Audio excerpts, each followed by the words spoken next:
Halo guys, kami dari kelompok 8 kelas 1A Fakultas Keguruan dan Ilmu Pendidikan Program Studi Pendidikan Guru Sekolah Dasar. Sebelumnya kami akan memperkenalkan diri kami. Perkenalkan, nama saya Angela Bari dan teman saya. Pada kesempatan kali ini kami akan mempresentasikan atau menjelaskan sedikit tentang campuran dan larutan. Bab 1. Pendahuluan. 1. Latar belakang. Materi adalah sesuatu yang mempunyai massa dan menepati ruang, yaitu semua yang dapat disentuh, dirasa, dilihat atau dicium. Materi dapat berwujud cair, gas, dan padat. Materi tersusun dari beberapa partikel penyusun. Para ilmuwan mengklarifikasikan zat atau materi menjadi dua kelompok, yaitu zat tunggal dan campuran. Unsur dan senyawa termaksud dalam golongan zat tunggal. Unsur terdiri dari logam dan non-logam. Campuran adalah gabungan dua zat tunggal atau lebih dengan perbandingan sembarang. Zat tunggal dapat berupa unsur dan senyawa, sedangkan campuran ada yang bersifat homogen, ada pula yang heterogen. Rumusan masalah. 1. Apa yang dimaksud dengan zat tunggal? 2. Sebutkan dan jelaskan macam-macam zat tunggal. 3. Apa yang dimaksud dengan pemisahan campuran? Berikut tujuan zat tunggal.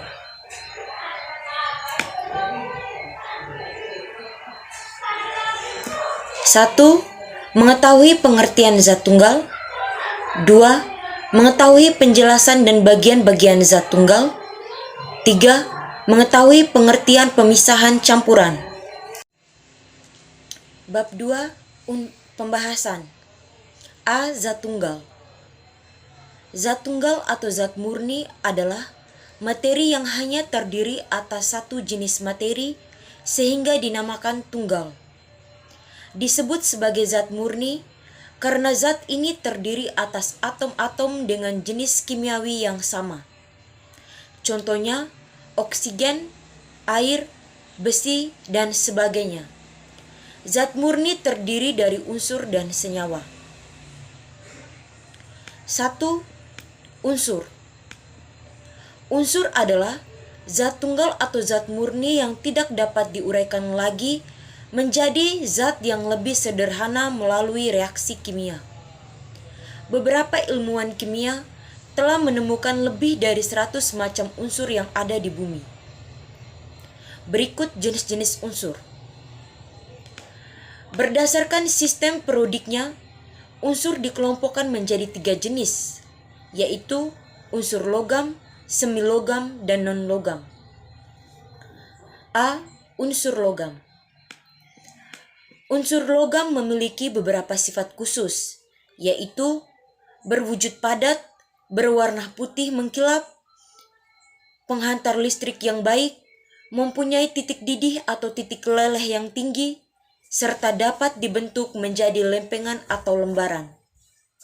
Contoh unsur logam antara lain aluminium, barium, besi, emas, dan kalium. B. Unsur semilogam. Unsur semilogam disebut juga dengan istilah metaloid karena dapat bersifat layaknya unsur logam maupun non-logam. Umumnya, unsur ini bersifat semikonduktor.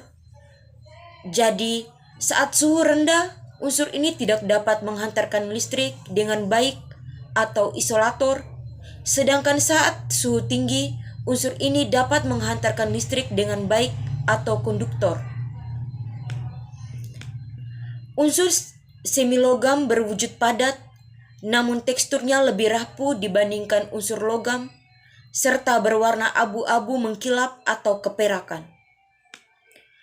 Contoh unsur semilogam diantaranya boron, silikon, germanium, arsen, antimon, tellurium, dan polonium. C. Unsur non-logam. Unsur non-logam memiliki beberapa sifat khusus, yaitu berwujud padat, cair, dan gas pada suhu ruangan. Umumnya berwarna tidak mengkilap, bukan penghantar listrik, dan panas yang baik, mempunyai titik didih atau titik leleh yang rendah, serta tidak dapat dibentuk, direntangkan, atau ditarik. Contoh unsur non-logam berbentuk padat di antara belerang,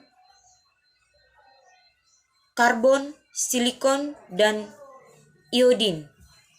Sementara itu, unsur non-logam berbentuk gas antara lain helium, hidrogen, klorine, nitrogen. 2. Senyawa.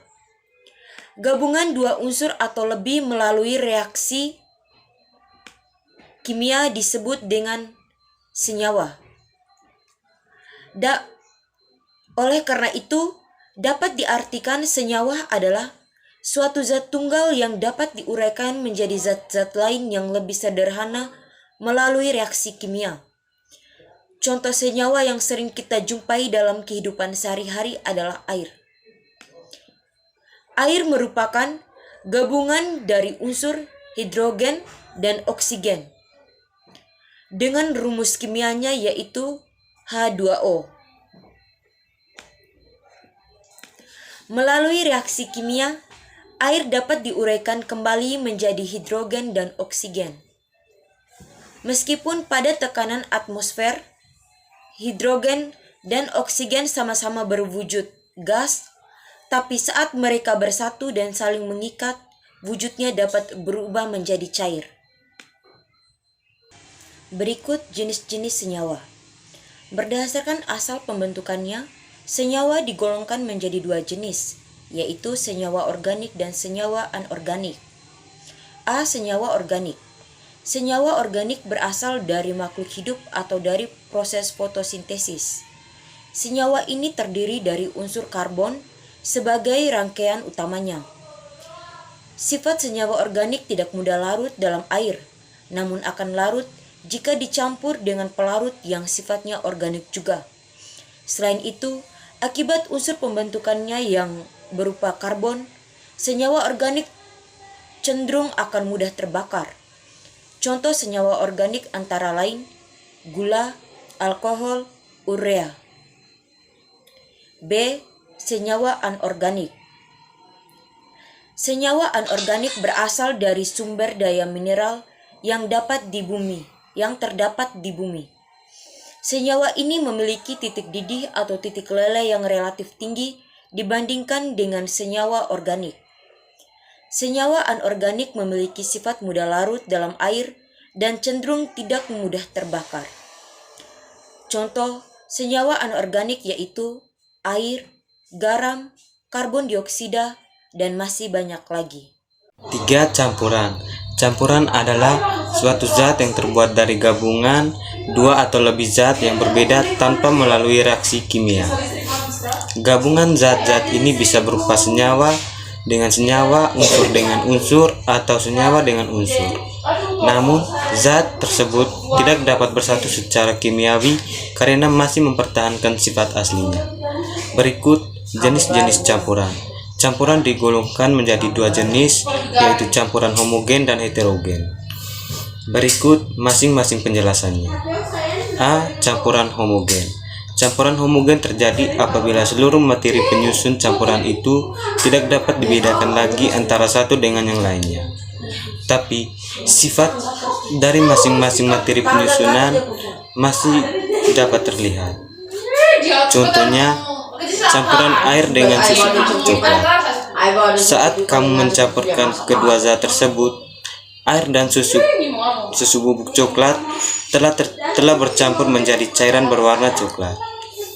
Akibatnya, kamu tidak bisa membedakan mana zat yang merupakan air dan susu, tapi sifat masing-masing zat itu masih tetap terlihat, yaitu sifat cair dan air dan sifat manis dan warna coklat dari susu bubuk coklat.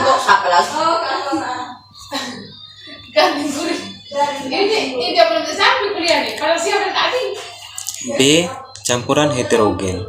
Campuran heterogen terjadi apabila seluruh materi penyusun campuran itu beserta sifat-sifatnya masih dapat dibedakan satu dengan yang lainnya. Contohnya adalah campuran air dengan minyak goreng. 4. Pemisahan campuran. Pemisahan campuran adalah proses memisahkan zat pengotor dari campuran dan mengambil zat-zat bermanfaat di dalamnya. Pemisahan campuran dapat dilakukan berdasarkan sifat fisik penyusun campuran seperti ukuran partikel, wujud, titik didih, titik leleh, kelarutan, dan sifat magnetik. Beberapa metode pemisahan campuran diantaranya A. Filtrasi. Pemisahan campuran berdasarkan perbedaan ukuran partikel antara pelarut dan zat yang dilarutkan. Contohnya, memisahkan pasir dari air menggunakan kertas saring.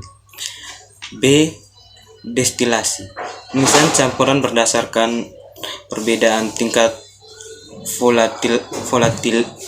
volatilitas atau kemudahan suatu zat menguap pada suhu dan tekanan tertentu.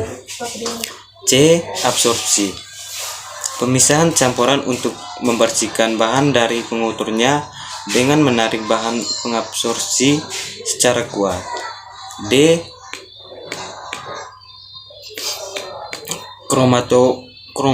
Kromatografi. Pemisahan campuran berdasarkan perbedaan kecepatan rambat pelarut di lapisan zat tertentu. E. Kristalisasi. Pemisahan campuran untuk memperoleh zat padat yang terlarut dalam suatu larutan. F. Pengendapan. Pemisahan campuran heterogen dengan memisahkan partikel dari fluida menggunakan gaya gravitasi. Bab 3 penutup. Sesuai materi, unsur adalah zat murni yang dapat diuraikan lagi menjadi zat lain yang lebih sederhana dengan reaksi kimia biasa. Senyawa adalah zat yang terbentuk dari penggabungan unsur-unsur dengan pembagian tertentu. Campuran adalah gabungan dari dua zat atau lebih yang hasil penggabungannya masih mempunyai sifat sama seperti aslinya. Sekian presentasi dari kami. Jangan lupa like, komen, dan subscribe. Bye-bye.